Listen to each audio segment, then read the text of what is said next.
Bismillahirrahmanirrahim. Assalamualaikum warahmatullahi wabarakatuh. Pada kali ini kita akan membahas mengenai bab 3 dari mata kuliah Manajemen Koperasi dan UKM. Nah, bab 3 ini mengenai sistem pengendalian intern ya, sistem pengendalian intern. Nah, jadi dalam sebuah koperasi atau usaha kecil menengah juga itu sebetulnya untuk eee, mengawasi, untuk menjaga, untuk mengendalikan, organ-organ yang ada di dalam badan usaha itu dibutuhkan sebuah sistem pengendalian gitu. Seperti halnya, kita pernah membahas sebelumnya di mata kuliah pengantar akuntansi 2 mengenai pengendalian intern, kalau tidak salah. Coba itu bisa dibuka kembali materi mengenali pengendalian intern ya secara singkat tuh. Nah, itu diperlukan sekali dalam sebuah organisasi gitu yang sifatnya adalah untuk meminimalisir terjadinya kecurangan ataupun kesalahan dalam sebuah manajemen ataupun dalam sebuah pencatatan akuntansi gitu. Nah, dibutuhkan sistem pengendalian intern. Nah, KSP atau USP, koperasi simpan pinjam ya, atau usaha simpan pinjam, gitu. Itu kan merupakan koperasi yang bergerak di sektor jasa keuangan.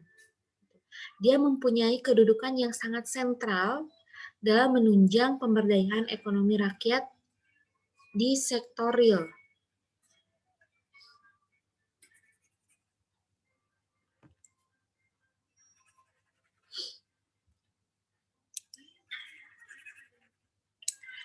Nah, tujuannya apa? Yaitu untuk meningkatkan pelayanan dan kesejahteraan para anggota atau calon anggota koperasi. Intinya, pada intinya, koperasi ini sifatnya seperti lembaga perkreditan gitu ya. Jadi koperasi menyalurkan sejumlah uang kepada anggota, tapi di sini bukan nasabah ya. Kalau bank kan biasanya nasabah kita sebut, tapi di sini menyalurkan kepada anggota. Dari mana dana koperasi didapatkan? Nah, idealnya ini dana koperasi didapatkan dari anggota dalam bentuk simpanan pokok dan simpanan wajib. Nah, simpanan pokok ini hanya satu kali bayar, ini secara periode, misalkan per bulan. Jadi meminjamkan sejumlah uang kepada anggota untuk kebutuhan mereka, untuk mensejahterakan mereka, baik itu nanti akan digunakan dalam bentuk usaha kecil ataupun menengah ataupun lainnya. Nah, tapi biasanya koperasi tidak hanya meminjam kepada tidak hanya menampung dana kepada anggota gitu, karena dana itu juga tidak selalu mencukupi untuk menyalurkan kepada anggota. Ada juga anggota yang menyimpan simpanan sukarela. Jadi seperti seolah-olah menabung gitu ya, menabung, menyelamatkan uangnya supaya tidak terpakai, jadi dia lebih baik disimpan di koperasi. Atau bisa juga koperasi mendapatkan dana dari lembaga keuangan, misalkan perbankan. Nah, intinya seperti itu. Nah, nanti gitu kan, ketika menyalurkan ke anggota ini, anggota membayar cicilan atau membayar sejumlah uang kepada koperasi gitu. Jadi dikembalikan karena bentuknya adalah pinjaman. Nanti anggota membayar lagi ke koperasi gitu kan. Pokok, pinjaman, tambah jasanya. Kalau jasa tuh istilahnya bunga ya kalau di perbankan. Sebetulnya maknanya sama-sama saja itu seperti bunga gitu, tapi kalau di koperasi istilahnya menggunakan istilah jasa. Nah, dari jasa ini untuk membayar pengurus, untuk membayar pengawas, dan sebagainya. Atau tidak hanya jasa ya, biasanya ada juga tambah provisi gitu. Provisi juga sifatnya nanti itu untuk pembayaran kepada yang mengurus koperasi ataupun yang sebagai badan pengawas. Nah, nanti dari pokok pinjaman yang dikembalikan ke koperasi beserta jasa dan provisi, nah setelah dikurangi beban-beban seperti untuk membayar pengurus, untuk membayar pengawas, nah itu nanti muncullah nilai kalau misalkan di perusahaan kita atau lembaga keuangan biasanya kita istilahnya adalah laba atau rugi ya. Tapi kalau di koperasi nanti itu adalah SHU atau sisa hasil usaha itu disebutnya. Nah, SHU ini nanti setelah dikurangi dengan biaya-biaya yang dikeluarkan oleh koperasi ini akan dibagikan kepada anggota. Jadi dibagiin lagi ke anggota. Kalau misalkan ada SHU, bagikan ke anggota eh, sesuai modal atau simpanan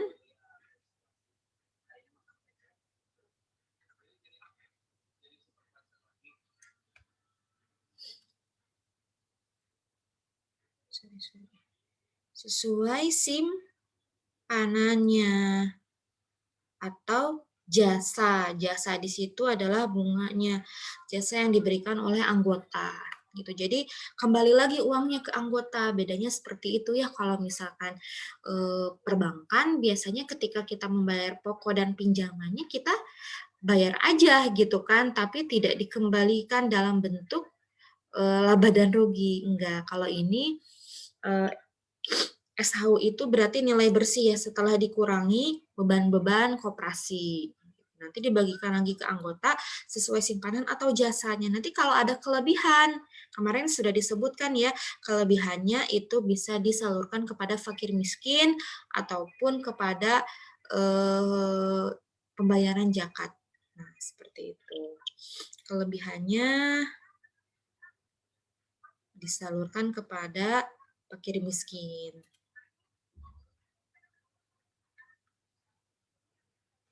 Nah, itu mungkin gambaran sedikit tentang koperasi untuk mengingatkan kembali dari materi yang sebelumnya dijelaskan. Nah, sekarang kita memasuki ke pengendalian internalnya itu sendiri.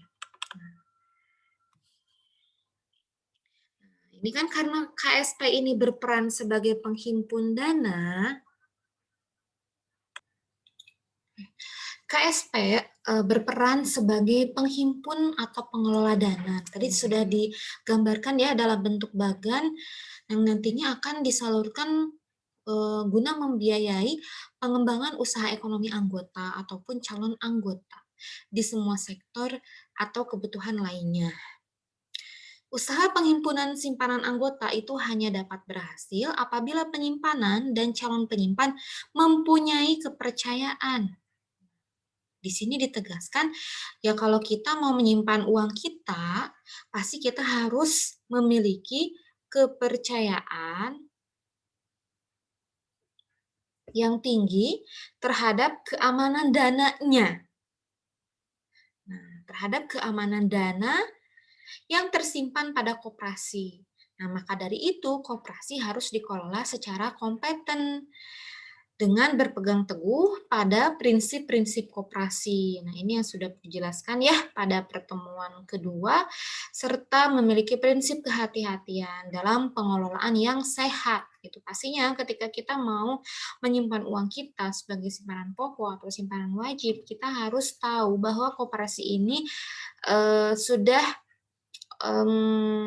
misalkan sudah terdaftar di Kementerian Koperasi dan UKM gitu, ataupun bisa saja sudah diawasi oleh otoritas jasa keuangan, bisa jadi gitu seperti itu ya. Jadi baik Kementerian Koperasi ataupun OJK. Nah, dalam melaksanakan pengendalian intern, seorang manajer itu harus memiliki keterampilan, sikap kerja, dan juga pengetahuan yang harus dikuasainya. Nah, apa saja sih yang harus dikuasai gitu kan untuk memiliki keterampilan,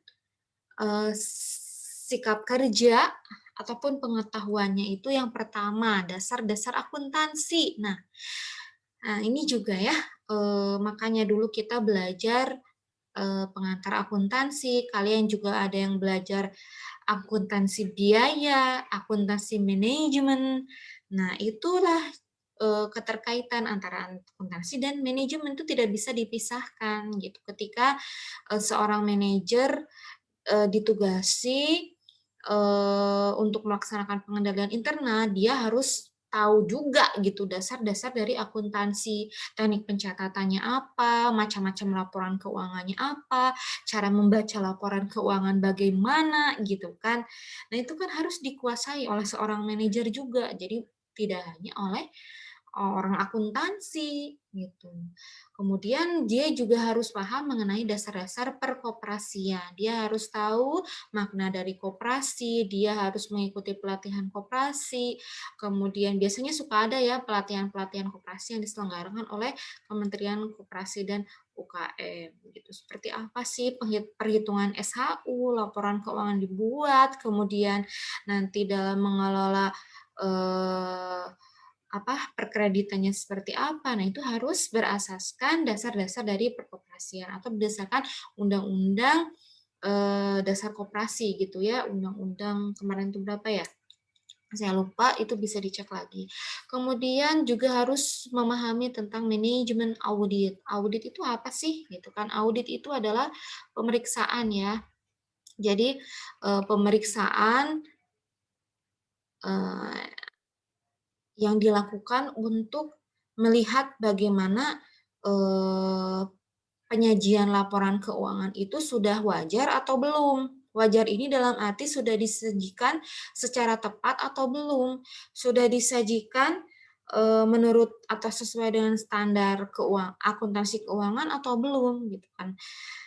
Jadi pemeriksaannya gitu ya, lebih ke pemeriksaan dalam apakah pengendalian internal itu sudah dijalankan atau belum. Nah, itu bagian dari manajemen audit. Makanya sebelum dilakukan pengendalian internal, si manajer juga harus paham bagaimana standar operasional yang ada di koperasi, bagaimana pengendalian internal yang dijalankan oleh badan koperasi ini. Sehingga nanti ketika ada audit, ada pemeriksaan manajemen audit, itu sudah bagus gitu kan, sudah misalkan pengendalian internal sudah dilaksanakan sesuai dengan COSO gitu kan. Nah, ini sudah pernah dibahas juga tuh waktu pengantar akuntansi 2. Nah, jadi coba dibuka lagi ya. Kemudian juga harus memahami interpersonal skill. Jadi skill dari dia harus memiliki skill yang kompeten gitu ya. Dia kompeten, independen, dia memiliki karakter yang kuat gitu kan. Jadi betul-betul dia skill-nya bagus gitu kan, baik itu dalam berkomunikasi, dalam mengambil keputusan, dalam melaksanakan fungsi manajemen gitu kan. Karena tidak semua gitu ya, maksudnya gini, mungkin di sini banyak yang senang belajar, tugas dari dosen dikerjakan, tapi nah, tapi tidak semua orang memiliki mental yang bagus gitu ya, memiliki skill yang bagus gitu. Bagaimana kita mengasah skill kita gitu, misalkan, kita mencoba untuk mengikuti organisasi, baik itu di dalam kampus atau di luar kampus untuk mengasah skill kita dalam menghadapi, atau bersosialisasi dengan orang lain ataupun dengan masyarakat. Jadi harus memiliki skill yang bagus gitu ya. Nah, apa sih keterkaitan dasar manajemen koperasi terhadap pengendalian internal? Pengendalian intern koperasi. Nah, apa sih gitu kan? Kok manajemen koperasi itu ada keterkaitannya dengan pengendalian intern? Nah, kenapa? Karena kita tahu bahwa fungsi-fungsi manajemen itu kan harus dilaksanakan ya dalam koperasi. Nah, pengendalian intern ini Dia fungsinya adalah untuk memastikan apakah fungsi-fungsi manajemen, ini sudah dilaksanakan oleh koperasi atau belum. Nah, seperti itu ya.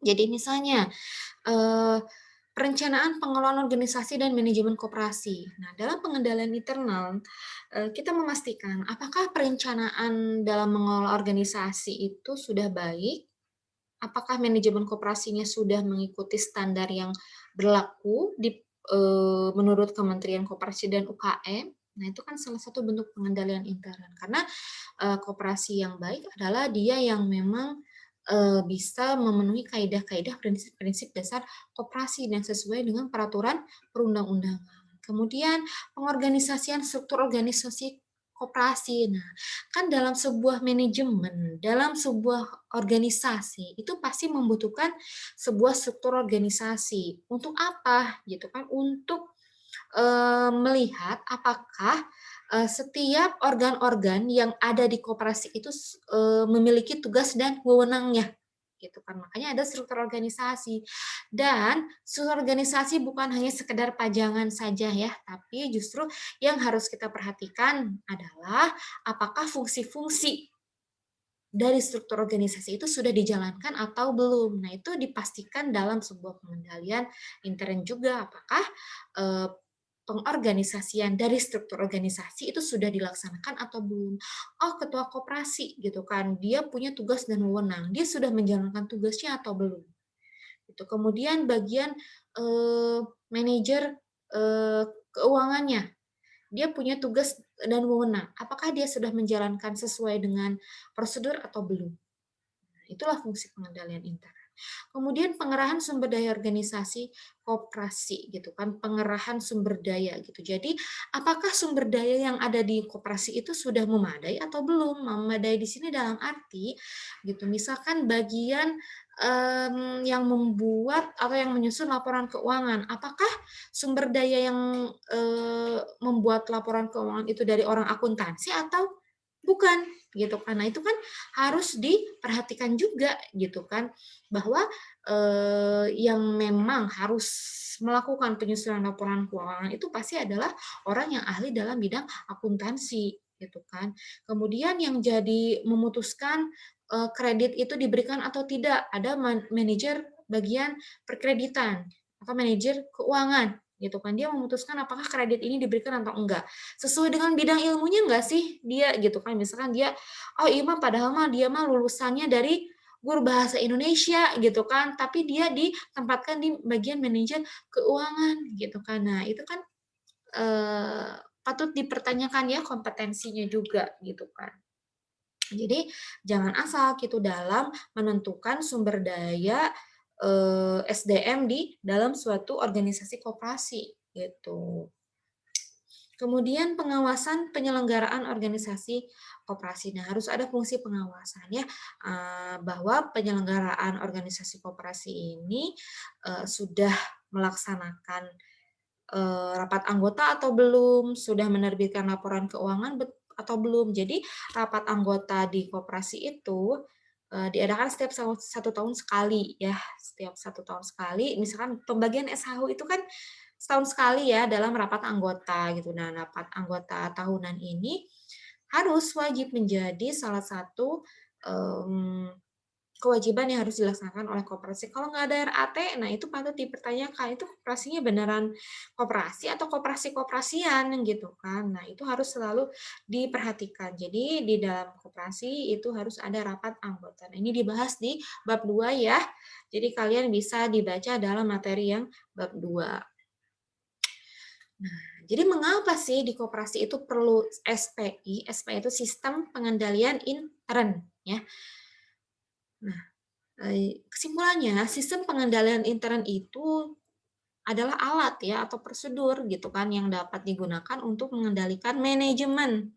Nah, di sini kita lihat mengendalikan manajemen supaya terbebas dari penyalahgunaan wewenang dan prosedur sehingga tingkat resiko yang mungkin terjadi dapat diminimalisir seefisien mungkin. Jadi adanya SPI ini harapannya adalah untuk mengendalikan manajemen supaya melaksanakan fungsi-fungsi yang tadi itu dengan benar gitu kan, dengan baik Dan sehingga nantinya terbebas dari penyalahgunaan wewenang. Jadi tidak ada orang-orang atau oknum-oknum di dalam yang menyalahgunakan aset koperasi atau aset anggota. Aset anggota ini kan tadi bentuknya seperti simpanan ya. Simpanan ini tidak disalahgunakan oleh anggota gitu. Nah, ada salah satu koperasi di Tasikmalaya, tapi saya tidak sebutkan ya nama koperasinya itu. Jadi malah ada bagian di dalamnya itu mereka pengurus, tapi tidak semua. Jadi ada beberapa pihak yang saling kong kali kong gitu untuk menyalahgunakan uang anggota gitu. Jadi dibawa kabur uangnya gitu ya. Nah, sampai akhirnya karena ada fungsi pengendalian internal, ada yang janggal gitu dari sana. Sehingga ditelusuri dan nyanyah ketemulah bahwa ada yang melakukan tindakan penyelewengan wewenang atau penyalahgunaan gitu ya, bawa kabur uang hingga yang jumlahnya ratusan juta gitu. Nah, hal ini bisa terjadi karena dinamika personil dalam menjalankan proses manajemen dan media akuntansi sewaktu-waktu dapat disalahgunakan. Nah, ini dia yang tadi, oleh siapapun yang terlibat dalam kegiatan yang dimaksud. Oleh karenanya, penerapan kebijakan manajemen koperasi harus didukung dengan sistem akuntansi yang akuntabel dan responsibel. Gitu ya. Jadi, sistem akuntansi yang ada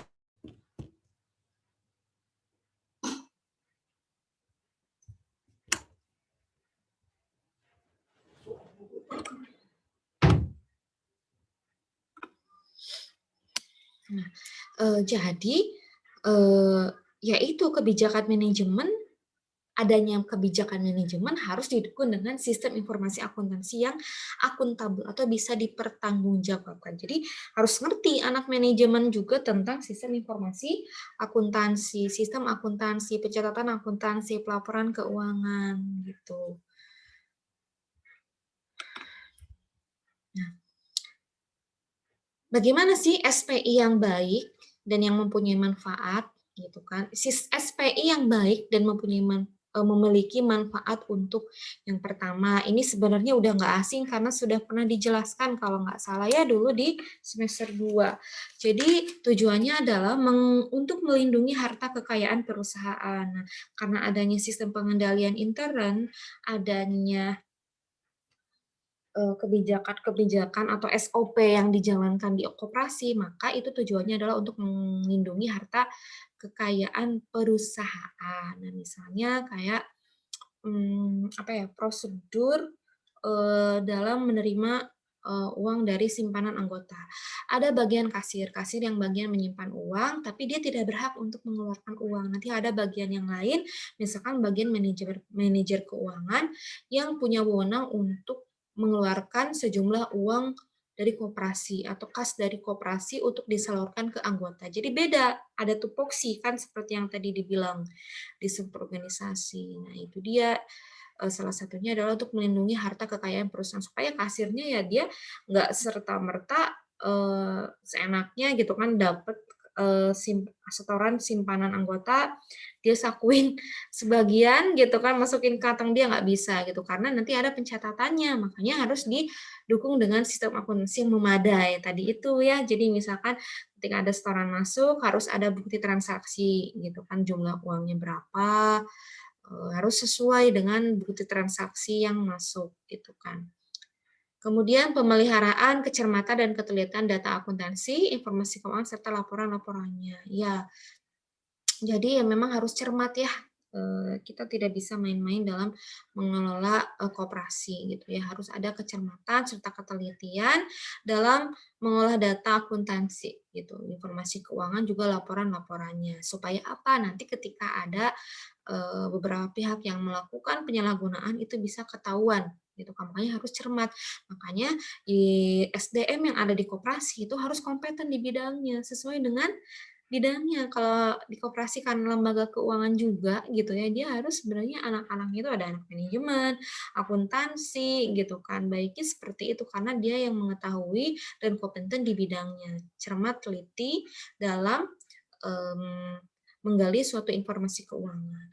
Kemudian menanamkan dan meningkatkan efisiensi dalam koperasi. Nah, dengan adanya SPI diharapkan adanya simpanan yang setorkan oleh anggota, itu nanti ada pengelolaan yang bersifat, eee, efisien gitu ya. Jadi, efisiensi di sini kayak misalkan, oh ada beberapa kas kita punya kas 1 miliar gitu kan, terus kita salurkan ke anggota, tidak mungkin kan lebih dari 1 miliar gitu kan. Nah, pasti diperhitungkan segala aspeknya, oh kita salurkan ke anggota misalkan hanya, mmm, kan ada ya batas kredit itu.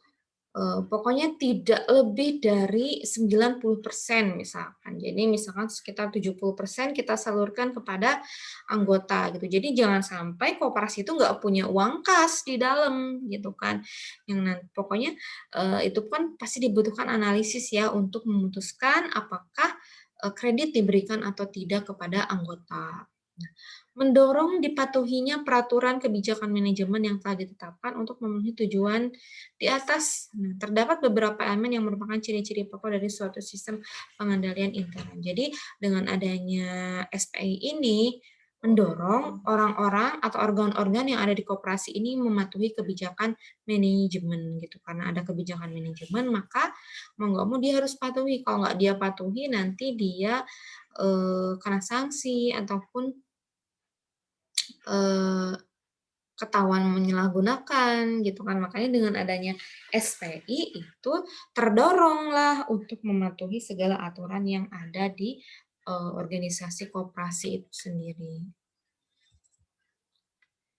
Nah, di sini ada kegiatan usaha apapun jenisnya, dia pasti punya titik kerawanan gitu, rawan gitu kan. Titik kerawanan itu ada ancaman gitu ya, rawan gitu kan. Titik kerawanan itu dapat bersumber dari unsur intern maupun eksternal. Nah, apa aja sih unsur-unsur intern yang mempengaruhi titik kerawanan dalam kegiatan usaha? Yang pertama, adanya sifat manusia yang curang. Nah, tadi ya ada yang curang, ambisi, malas, ceroboh, atau mau menang sendiri. Ada kolusi gitu, sekongkol. Nah, ini yang tadi sudah disebutkan ya, ada kasus di mana di dalam intern organisasi koperasi itu bersekongkol untuk menyelewengkan dana koperasi gitu kan, dana anggota gitu. Jadi manusia pasti tidak terlepas dari ambisi ya, tidak terlepas dari yang namanya kecurangan. Pasti hal-hal seperti itu adalah, pasti selalu ada gitu ya. Entah itu mungkin hasutan setan atau mungkin memang eh, keserakahan gitu ya. Dari dalam organ-organ koperasi juga kita perlu hati-hati gitu kepada orang-orang yang mungkin memiliki sifat-sifat itu. Makanya harus ada SPI untuk mengurangi atau meminimalisir terjadinya penyelewengan. Organisasi melibatkan banyak orang yang mempunyai karakter yang berbeda. Ada yang otoriter, ada yang demokratis, ada yang independen gitu kan, atau laissez-faire gitu kan.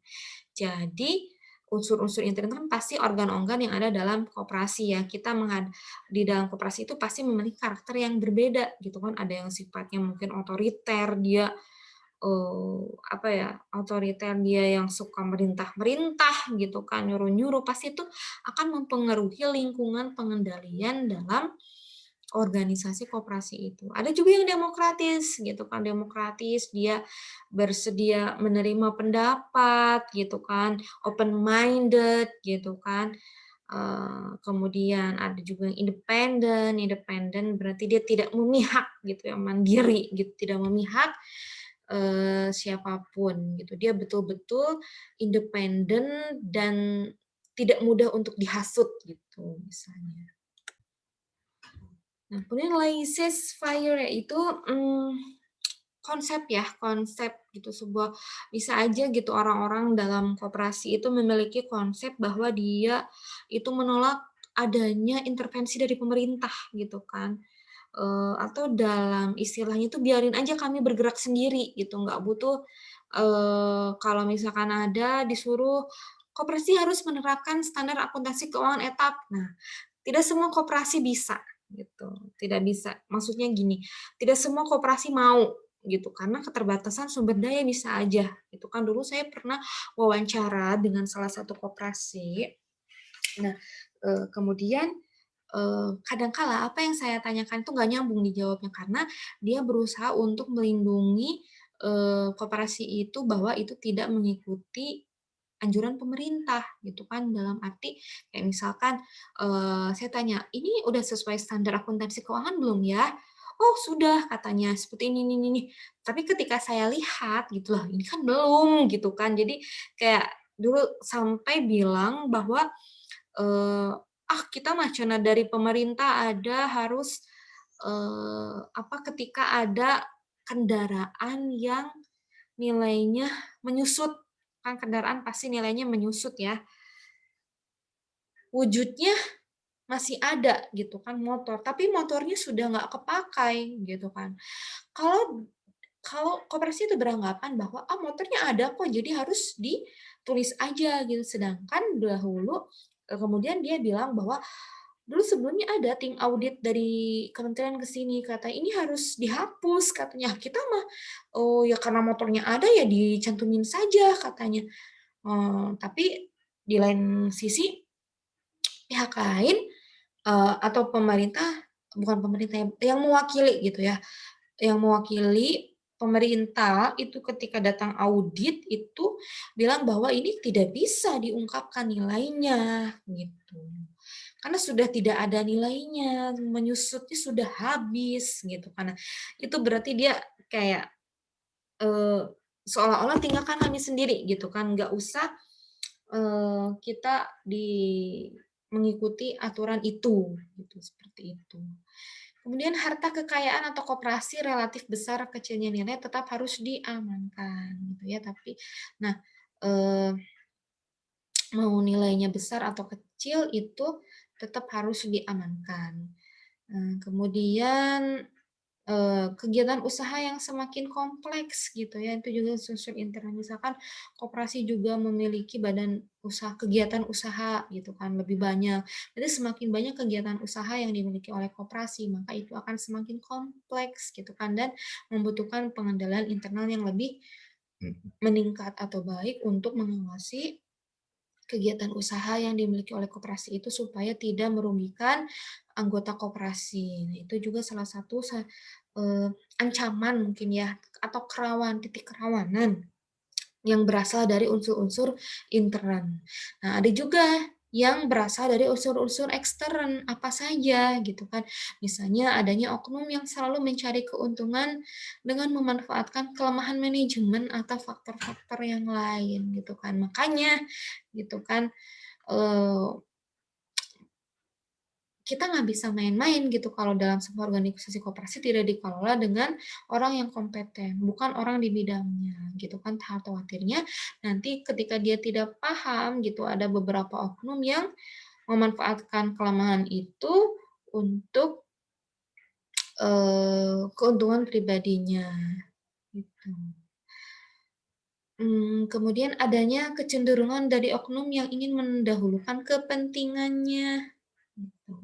Seperti memperoleh haknya, kemudian menolak tanggung jawab dan mengabaikan kewajibannya. Ini misalkan dari unsur-unsur ekstern itu dari mungkin dari beberapa anggota ya, jadi bukan organ-organ koperasi, tapi, anggota yang tidak terlibat dalam pengurusan gitu ya. Dia cenderung ingin mendahulukan kepentingannya. Misalkan pengen mendapatkan haknya, tapi dia menolak untuk mengabaikan kewajibannya dalam membayar simpanan ataupun, misalkan dalam, membayar kewajibannya atau hutangnya, menolak bertanggung jawab. Nah, kemudian, prosedur yang mudah atau cepat, karena prosedurnya terlalu mudah gitu kan, sehingga bisa saja itu juga disalahgunakan untuk kepentingan pribadi. "Oh, da cenah kalau mau pinjam uang ke koperasi ini mah gampang banget, nggak kayak di bank," gitu kan. Jadi, ya kita mending ka koperasi ieu gitu kan, yang ini karena, ah, cepat gitu. Karena apa? Karena manajemennya mungkin buruk gitu ya, atau SPI-nya tidak dilakukan gitu kan. Jadi prosedurnya mudah atau cepat gitu. Padahal kan harus hati-hati ya kalau seperti itu kan bisa saja nanti orang itu cenderung mengabaikan kewajibannya nanti di kemudian hari. Kemudian harga murah. Nah, kalau ini misalkan mungkin, ada kegiatan usaha yang dilakukan oleh koperasi itu. Nah, orang-orang yang memang anggota koperasi itu ingin memperoleh harga yang murah gitu ya. Biasanya, di lobi, yang murah gitu kan, ngelobi, ya itu mah manusiawi ya setiap orang kayaknya seperti itu. Nah, tapi, itu juga ancaman gitu ya, titik kerawanan gitu kan. Menolak kena dikenai sanksi dan lain sebagainya. Misalkan dia menolak kena sanksi karena dia merasa dia memiliki simpanan di koperasi gitu. Nah, itu juga ancamannya, tapi dari kasus yang pernah saya dengar gitu kan, saya tahu gitu kan, kalau di koperasi yang salah satu yang saya ceritakan tadi yang di Tasikmalaya itu, yang melakukan tindak penyalahgunaan itu ada sanksi sih. Memang sanksinya bukan sanksi seperti yang di penjara sampai ke pidana karena hukum tidak, tapi dia harus mengembalikan sejumlah uang gitu yang telah disalahgunakannya, seperti itu. Karena memang mungkin koperasi itu karena asasnya kekeluargaan sehingga itu pun yang penting uang itu harus dikembalikan gitu, kalau tidak mau dibawa ke jalur hukum atau pidana.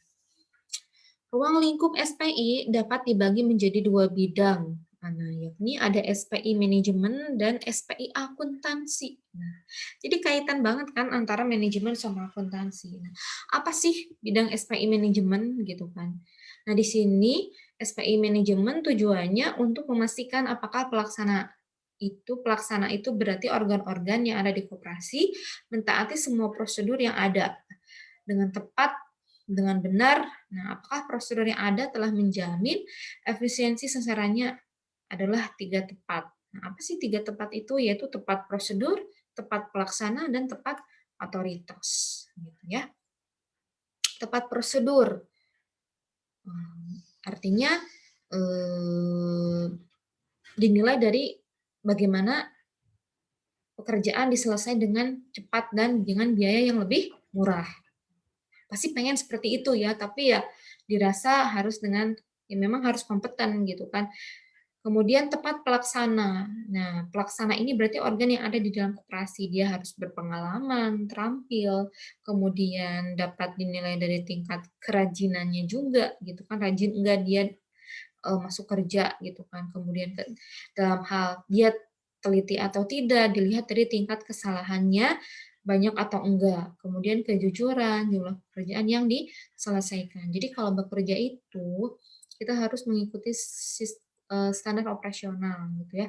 Harus mengikuti SOP gitu kan supaya dilihat nanti kinerjanya bagus atau enggak gitu kan. SDM yang tidak bisa bekerja itu tidak boleh gitu kan. Di out aja keluar gitu kan. Nah, makanya nanti ketika kalian wawancara itu perhatikan SDM yang ada di koperasi ataupun UKM apakah sesuai dengan bidangnya atau enggak. Misalkan yang jadi bagian manajer keuangan, dia dari orang ekonomi bukan sih gitu kan.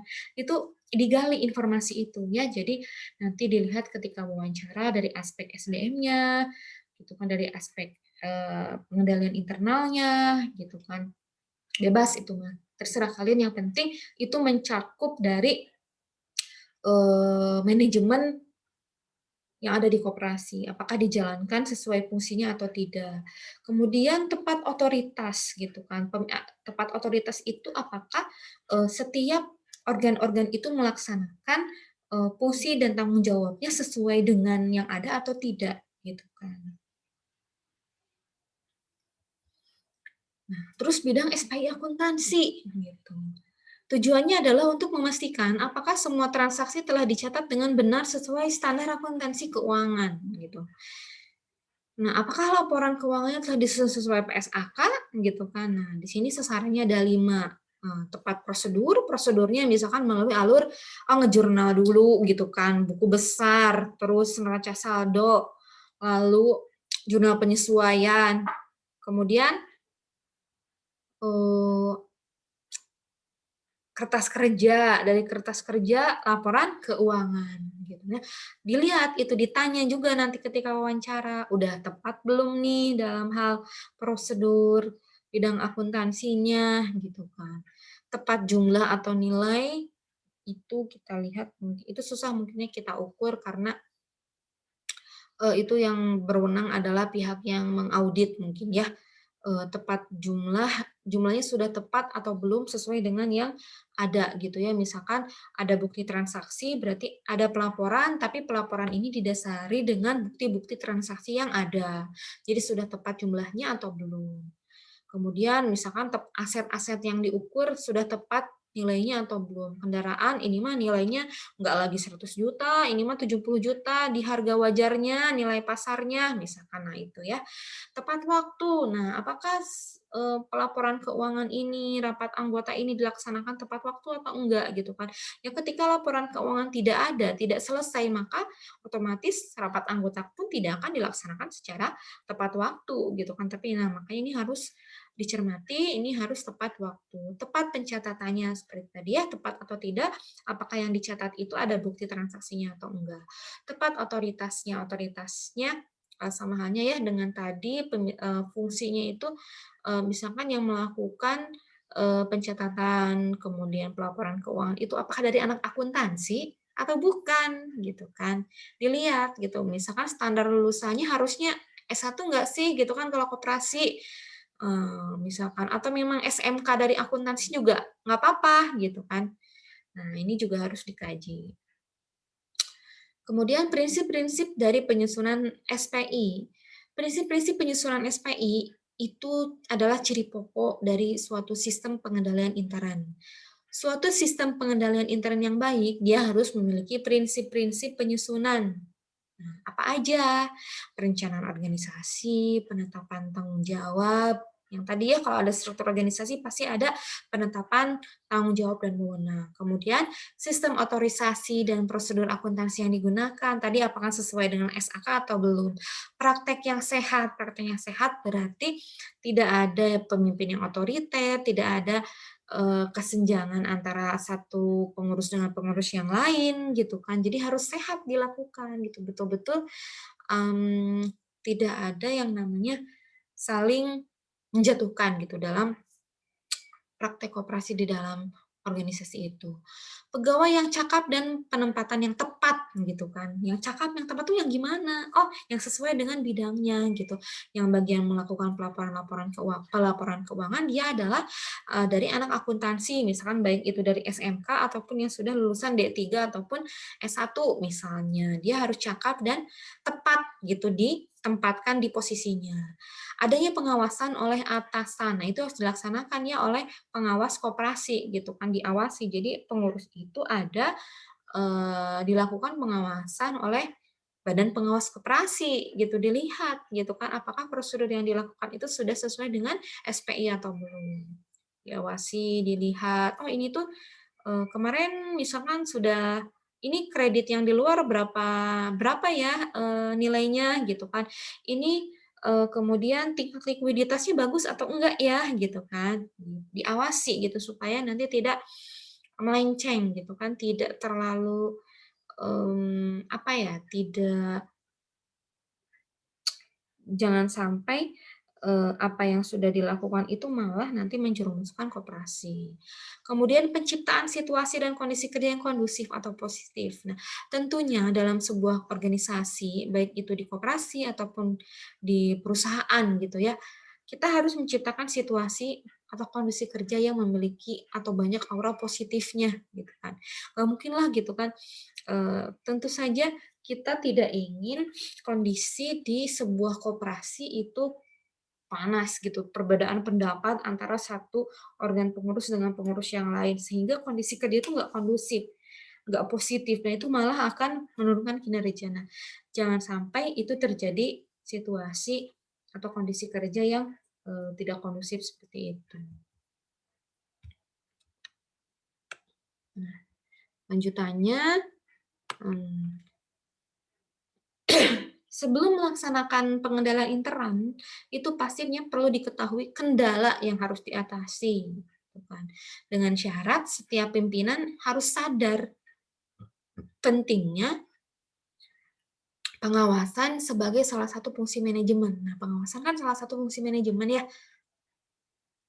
Nah, sehingga perlu sarana atau prasarana yang terkait dengan peraturan koperasi. Nah, apa aja sih sarana prasarana yang terkait dengan peraturan koperasi?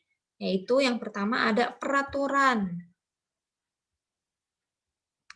Peraturan, maksudnya apa? Gitu kan. Semua peraturan-peraturan tertulis yang diterbitkan koperasi harus diidentifikasi dan dipelajari sampai ke SDM-SDM-nya, gitu kan.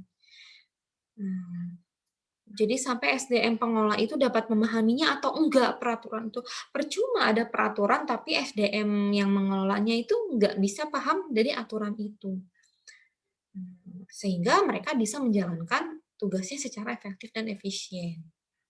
Kalau nggak ada aturan, misalkan bagian kasir tugasnya adalah menerima simpanan dari anggota. Paham nggak sih kasir nanti harus ngapain aja? Oh, misalkan menerima uang, terus dimasukkan ke berangkas, terus dia catat, gitu kan. Dia catat dalam sebuah sistem komputerisasi. Nah, itu kan harus tahu gitu kan, makanya harus ada aturan. Kebijakan. Kebijakan tuh harus ada tertulis dengan jelas gitu ya. Kemudian tidak bertentangan dengan peraturan yang lebih tinggi. Serta itu harus dikomunikasikan juga kepada pihak-pihak yang berkepentingan. Dan secara periodik juga harus direview atau ditinjau gitu ya. Kalau ada kebijakan tertulis, kemudian dijalankan atau enggak, dikomunikasikan atau tidak, dan secara periodik itu harus direview gitu kan. Direview berarti dievaluasi gitu ya, kebijakan ini bertentangan nggak dengan peraturan, kemudian bagaimana pihak-pihak yang berkepentingannya sudah mengetahui atau belum kebijakannya, gitu kan. Itu berarti ada evaluasi, sehingga nanti dari evaluasi itu berharapannya kebijakan bisa direvisi ataupun mungkin bisa dijalankan gitu oleh pihak-pihak yang berkepentingan. Kemudian sistem prosedur organisasi. Nah, di sini ada sistem prosedur organisasi, ini ada sistem akuntansi dan ada prosedur organisasi. Nah, sistem akuntansi, nah harapannya harusnya ya, idealnya itu sudah dijalankan sesuai dengan SAK etap. Nah, kalau dulu mungkin VSAK 27 ya di SAK umum, tapi sekarang sak etap gitu, tidak ada lagi PSAK 27 sehingga nanti misalkan atau saya pernah wawancara, saya tanya, "Ini sistem akuntansi gimana ya? Sudah sesuai standar akuntansi keuangan atau belum ya?" Gitu kan. "Bapak tahu sak etap nggak ya?" Dia bilang, "Oh sudah," gitu. Tapi ketika saya tanya tahu sak etap apa enggak, beliau tidak tahu sak etap itu apa, gitu ya. Nah, kemudian dijalankannya prosedur organisasi yang meliputi ada struktur organisasi, nah tadi ya udah dijelaskan, kemudian ada rencana kerja dan biaya. Nah, rencana kerjanya seperti apa, kemudian dari rencana kerja itu nanti ada rencana biaya yang harus dikeluarkan. Kalian pasti sudah atau sedang dan sudah belajar budgeting ya, penganggaran gitu kan. Kan jadi itu rencana anggaran untuk melakukan rencana kerja. Gitu tuh harus ada anggaran juga. Itu seperti itu. Makanya kaitan ini sangat berkaitan ya mata kuliah yang satu dengan mata kuliah yang lain. Nah, mungkin bagi yang semester 4 itu baru memasuki mata kuliah budgeting ya. Kalau yang semester 6 mungkin sudah pernah maksudnya sudah mempelajari budgeting itu. Jadi harus ada rencana kerja dan rencana biayanya. Kemudian prosedur kerja, tadi sudah dijelaskan. Kemudian pencatatan hasil kerja serta pelaporannya. Kemudian ada juga pembinaan personil, misalkan di personil-personil SDM di koperasi itu dia harus mengikuti kursus, kemudian pelatihan yang diadakan Kementerian Koperasi dan UKM, supaya dia mendapatkan informasi yang jelas mengenai tugas dan tanggung jawab. Kemudian supervisi oleh atasan juga. Jadi atasan juga tidak membiarkan begitu saja bawahannya gitu kan. Bawahan juga harus senantiasa berkoordinasi dengan atasannya. Oke. Barangkali itu yang bisa disampaikan untuk materi ketiga gitu. Nah, mungkin ada pencerahan di sini. Tadi saya juga pernah wawancara sebelumnya ke koperasi gitu kan. Nah, jadi mudah-mudahan kalian di sini ada sedikitnya pencerahan untuk akan seperti apa nanti untuk melakukan wawancara baik itu ke UKM ataupun koperasi. Untuk UKM mungkin belum dibahas ya, kita masih membahas sedikitnya tentang koperasi. Tapi koperasi ini memiliki kegiatan usaha juga rata-rata ya, tapi tidak semua gitu kan. Baik, terima kasih. Assalamualaikum warahmatullahi wabarakatuh.